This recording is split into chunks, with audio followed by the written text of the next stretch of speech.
ಗುರುವಿನಲ್ಲಿನ ಗುರುತ್ವ, ಗುರಿ ತೋರುವ ಮಹತ್ವ. ನಾವು ಶಾಲೆಗೆ ಸೇರಿದಾಗಿನಿಂದ ಉನ್ನತ ಶಿಕ್ಷಣ ಮುಗಿಸುವವರೆಗೆ ಹಲವಾರು ಶಿಕ್ಷಕರಿಂದ ಕಲಿತಿರುತ್ತೇವೆ.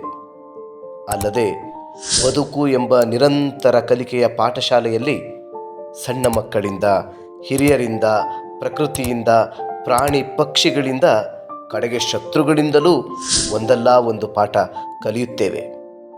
ಹೀಗೆ ಪ್ರತಿ ಹಂತದಲ್ಲೂ ಕಲಿಸಿದ ಶಿಕ್ಷಕರನ್ನು ಒಬ್ಬೊಬ್ಬರನ್ನಾಗಿ ನೆನೆದು ಶುಭಾಶಯ ಹೇಳುವುದು ಕಷ್ಟವಾದರೂ ಎಲ್ಲರ ಬಗ್ಗೆ ಒಂದು ಆದರದ ಗೌರವ ತೋರಿಸುತ್ತಾ ಇತ್ತೀಚೆಗಷ್ಟೇ ನಿವೃತ್ತಿಯಾದ ನನ್ನ ಗೆಳೆಯನಂತ ಗುರು ಪ್ರವೀಣ್ ಮಹಿಷಿಯವರಿಗಾಗಿ ಹೆಣೆದ ಗೌರವದ ಸಾಲುಗಳನ್ನು ನಿಮ್ಮ ಮುಂದೆ ಪ್ರಸ್ತುತಪಡಿಸುತ್ತಿದ್ದೇನೆ.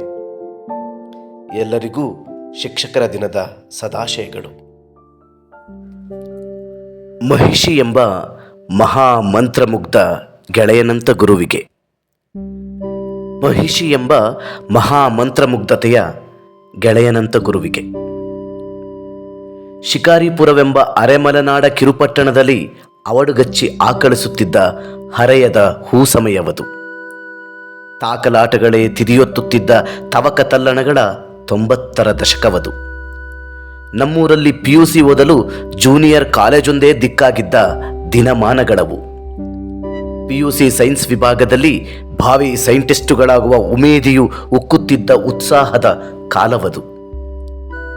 ಪದವಿ ಪೂರ್ವ ತರಗತಿಯ ಮೊದಲ ದಿನವೇ ಆಂಗ್ಲ ಭಾಷೆಯ ಅನುಭಾವಿಯಂತೆ ಅವತರಿಸಿದ್ದ ಅಮಲುಗಣ್ಣಿನ ಗಡ್ಡಧಾರಿ ವ್ಯಕ್ತಿಯೊಬ್ಬ. ಅಯ್ಯಪ್ಪನ ಸಿನಿಮಾ ನೋಡಿ ಮಹಿಷಿ ಎಂದರೆ ಕೋಣವೆಂದುಕೊಂಡಿದ್ದ ನಮಗೆ ಆ ಸ್ಫುರದ್ರೂಪಿ ಪ್ರವೀಣ್ ಮಹಿಷಿ ಎಂದು ಪರಿಚಯಿಸಿಕೊಂಡಾಗ ಒಳಗೊಳಗೆ ಒತ್ತರಿಸಿ ಬರುತ್ತಿದ್ದ ನಗು. ಆದರೆ ಮೊದಲ ಕ್ಲಾಸಿನಲ್ಲೇ ಹುಡುಗರನ್ನು ಹಲುಬುವಂತೆ, ಹುಡುಗಿಯರನ್ನು ಹುರಿದುಂಬಿಸುವಂತೆ, ಅರಿಯದ ಆಂಗ್ಲ ಭಾಷೆಯನ್ನು ಅರಳು ಹುರಿದಂತೆ ಆಡುವ ಅನ್ಯಗ್ರಹ ಜೀವಿ ನಮಗೆ. ಪಾಠದ ಪುಟಗಳುರುಳುತ್ತಿದ್ದಂತೆ ಮಾತಾಡುವ ಮಹಿಷಿಯ ಹಿಂದಿರುತ್ತಿದ್ದ ಮಾತುಗಳಾಚೆಗಿನ ಮನಸ್ಸೊಂದರ ಅರಿವಾಗತೊಡಗಿತ್ತು. ನನ್ನಂಥವರಿಗಂತೂ ಪ್ರವೀಣ್ ಎಂಬ ಮಹಿಷಿ ಮನದಾಳದೊಳಕ್ಕೆ ಮುಟ್ಟಿದ್ದೇ PUC ಮುಗಿದ ನಂತರ. ಇಂಗ್ಲಿಶಿನ ಇರಾದೆಯ ಇಸುಮುಗಳು, ಪಾಠಗಳ ನಡುವೆ ಆಟಗಳೆಡೆಗೆ ಆಕರ್ಷಿಸುವ ಕ್ರೀಡಾಳು, ವಿಭಿನ್ನ ಪಾಠದ ಶೈಲಿ, ಗದ್ಯವನ್ನು ಗಾಢಗೊಳಿಸಿ ಗ್ರಾಮರನ್ನು ಗತಿ ಕಾಣಿಸುತ್ತಿದ್ದ ಗಹನತೆ, ಹಳ್ಳಿ ಹುಡುಗರಿಗೆ ವಿಚಿತ್ರವೆನಿಸುವ ವೇಷಭೂಷಣದ ವ್ಯಕ್ತಿತ್ವ, ಉತ್ಸಾಹದ ಕಲೆಗಳಿಗೆ ಉತ್ತೇಜನ ಬಿತ್ತುವ ಗುರುತರ ಗುರುತ್ವ, ಸಂಕಟದ ಸಮಯದಿ ಸಾಂತ್ವನ ನೀಡುವ ಮಾತೃಹೃದಯ, ಕೀಟಲೆ ಕೊಂಕುಗಳ ನಡುವೆಯೇ ಕಾಳಜಿಯುಕ್ಕಿಸುವ ಕಡುಗೆಳತನ, ಆಂಗ್ಲ ನುಡಿಗಳಾಚೆಗಿನ ಅಪ್ಪಟ ಸಂಸ್ಕೃತದ ಬೈಗುಳಗಳು, ಕಿರಿ ಹಿರಿಯರೆನ್ನದೇ ಕಂಪನಿ ಕೊಡುವ ಉದಾರತನ, ಇವೆಲ್ಲವನ್ನು ಒಗ್ಗೂಡಿಸಿ ಅಳೆದು ತೂಗಿ ಅರೆದು ಕಾಯಿಸಿ ಕುದಿಸಿದಾಗ ಮೂಡುವುದೇ ಪ್ರವೀಣ್ ಎಂಬ ಮಹಿಷಿಯ ವಿಭಿನ್ನ ವಿಶಿಷ್ಟ ವ್ಯಕ್ತಿತ್ವದ ಅನಾವರಣ. ನನಗಂತೂ ಮಹಿಷಿ ದಕ್ಕಿದ್ದು ಪಾಠಗಳನ್ನು ಮೀರಿದ ಪದ ಸಂಬಂಧಿಯಾಗಿ. ಕವಿ ಎಂದು ಕರೆದಾಗ ಖುಷಿಯಾಗುತ್ತಿದ್ದ ನನಗೆ ವಿಕಟ ಕವಿ ಎಂದಾಗ ವಿಪರೀತ ಸಿಟ್ಟು. ದಂತವೈದ್ಯಕೀಯದ ದಾವಣಗೆರೆಯ ದಾರುಣ ದಿನಗಳಲ್ಲಿ ಪ್ರೀತಿಯಿಂದ ಪತ್ರ ಬರೆದ ಪರಮಗುರುವಾತ. ಪ್ರೊಫೆಷನಲ್ ಪದವಿ ಪೂರೈಸದೆ ಹಿಂದಿರುಗಿದಾಗ ಹಿಂದಿನಿಂದ ಬೈದವರೇ ಹೆಚ್ಚು. ಆದರೆ ಈ ಮಹಿಷಿ ಎಂಬ ಮನುಷ್ಯ ಮಾತ್ರ ಪುಟಿಸಿದ್ದು ನನ್ನೊಳಗಿನ ಪೊಟೆನ್ಷಿಯಲ್ ಅನ್ನು. ನನ್ನ ಕವಿಸ್ವರ ಸಮೂಹಕ್ಕೆ ಕರೆದಾಗ ಕಕ್ಕುಲತೆಯಿಂದ ಬಂದು ಕಳಕಳಿ ತೋರಿದ ಕಾಲೇಜಿನ ಕೊಂಡಿಯದು. ಮಂಡ್ಯದಲ್ಲಿ ನಡೆದ ಅವರ ಮದುವೆಗೆ ನಾನೂ ಹೋಗಿದ್ದೆ. ಅದನ್ನು 2 ದಶಕಗಳ ಕಾಲ ನಂತರ ಮರೆತಿರಬೇಕು ಅವರು.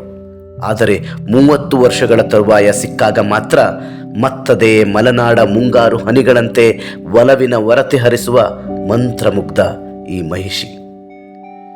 ಈ ಮಹಿಷಿ ಯಾವತ್ತಿಗೂ ಎಲ್ಲರಂತಾಗದ, ಎಂದಿಗೂ ಎಲ್ಲಾ ಬಲ್ಲವನೆಂದು ತೋರದ, ಗೋಚರತೆಯ ಹಿಂದಿನ ಗಾಢ ಗಂಭೀರ ರೂಪ. ಆದರೆ ಎಲ್ಲವನ್ನೂ ಎಡತಾಕಿ ಆಂತರ್ಯದಿಂದ ಆತುಕೊಳ್ಳುವ ಅಪರೂಪದ ಅವಧೂತ. ಅವರ ಚೇಷ್ಟೆಯ ನಗುವಿನ ಹಿಂದೆ ಚಕಿತಗೊಳಿಸುವ ಚಿಂತಕನೊಬ್ಬನಿರುತ್ತಾನೆ.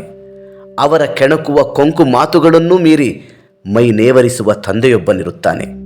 ಅವರ ಬೈಯುವ ಬಿರುಸು ನುಡಿಗಳಾಚೆ ಬೆರಗು ಬೆಂಬಲದ ಬೈರಾಗಿಯೊಬ್ಬನಿರುತ್ತಾನೆ. ಪೂರಕ ಪ್ರೋತ್ಸಾಹ, ಉದಾತ್ತ ಉತ್ಸಾಹಗಳನ್ನು ಪ್ರಾಮಾಣಿಕತೆಯಿಂದ ಪ್ರಚೋದಿಸುವ ಪ್ರವೀಣ್ ಮಹಿಷಿಯವರು ಸೇವೆಯಿಂದ ನಿವೃತ್ತರಾಗಬಹುದೇನೋ, ಆದರೆ ನಮ್ಮ ಮನಸ್ಸಿನಿಂದ ಎಂದಿಗೂ ನಿವೃತ್ತರಾಗುವುದಿಲ್ಲ. ಅವರು ನಿತ್ಯವೂ ಮಾತುಗಳ ಮಧ್ಯೆ ನೆನಪುಗಳ ನಡುವೆ ನಡೆದಾಡುವ ನಿರಂತರ ನೀರ ಹರಿವು. ಥೇಟ್ ಮಹಿಷಿ ಎಂಬ ಮಲೆನಾಡ ಪುಟ್ಟ ಹಳ್ಳಿಯೊಂದರಲ್ಲಿ ತೊಟ್ಟಿಕ್ಕುತ್ತಾ ತನೆಯುವ ಮುಂಗಾರಿನ ಸುರಿವಿನಂತೆ. ಬರಿಯ ಬರಹಕ್ಕೆ ನಿಲುಕುವ ನಿಲುವಿನವರಲ್ಲ ನಮ್ಮ ಮಹಿಷಿ. ಪದಸಾಲುಗಳನ್ನೂ ಮೀರಿ ನಿಲ್ಲುವ ವ್ಯಕ್ತಿತ್ವ ಪ್ರವೀಣ್ರದ್ದು. ಅನುರಣಿಸುವ ಅದೆಷ್ಟೋ ಭಾವಗಳ ಶಬ್ದಮಣಿಗಳನ್ನು ಶೇಖರಿಸಿರುವೆ. ಜೋಡಿಸಲು ದಕ್ಕಿರುವುದು ಕೆಲವಷ್ಟೇ, ಜಾರಿರುವವು ಅವೆಷ್ಟೋ. ಪದ ಪೋಣಿಸುವ ಪ್ರಯತ್ನ ಮಾತ್ರ ನನ್ನದು. ಒಲುಮೆಯಿಂದ ಒಪ್ಪಿಸಿಕೊಳ್ಳಿ. Thank you sir.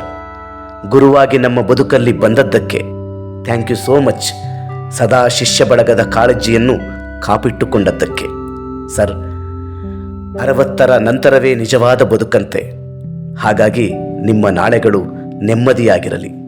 ನಿಮ್ಮ ಮೊಗದ ಮೇಲಿನ ಮಂದಹಾಸವೆಂದಿಗೂ ಮಾಸದಿರಲಿ. ಹಾರೈಸುವಷ್ಟು ದೊಡ್ಡವನಲ್ಲ ನಾನು. ನನಗೆ ಗೊತ್ತು, ನನ್ನ ಗೆಳೆಯನಂತ ಗುರು ಮಹಿಷಿ ಎಂದಿಗೂ ಮುದುಕರಾಗುವುದಿಲ್ಲ. ನಿಮ್ಮ ಸ್ನೇಹಿತನಂತ ಶಿಷ್ಯ, ನಿಮ್ಮ ವಿಜಿ ಎಂಬ ವಿಕಟ ಕವಿ. ಕನಾ ವಿಜಯಕುಮಾರ, ಶಿಕಾರಿಪುರ.